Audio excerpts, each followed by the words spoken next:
This tutorial describes the main toolbar in SOWOT Pro.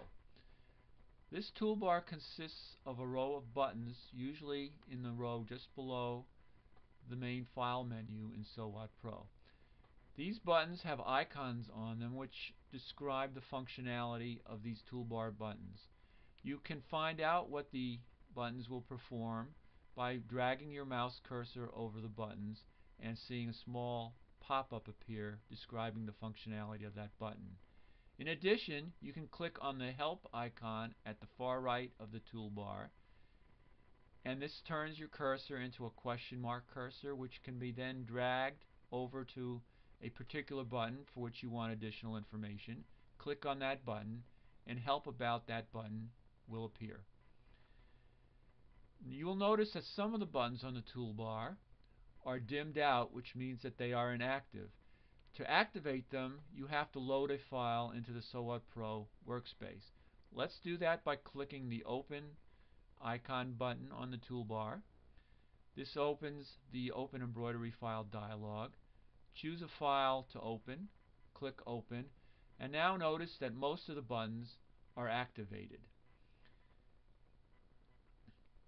Some of the buttons on the toolbar are toggle buttons.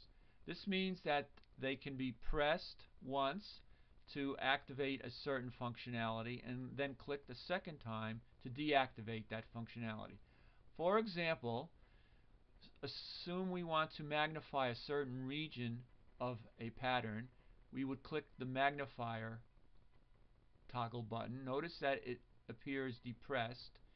When you move your cursor over any part of the image or pattern and click on the magnifier glass with the left mouse button, it will magnify the part of the image below the magnifier, keeping that part fixed in your view pane. You can right click on it, on the magnifier, and that will demagnify the image.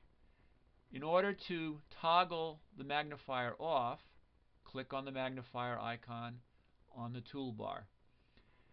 An additional toggle button is the so-called Edit Next Object or Edit Previous Object toggle. You click that and it will show the individual parts of the pattern going forward down the thread list, or if you go backwards, it will show the individual patterns going backwards through the thread list. You can restore the entire image by clicking on the All Object button.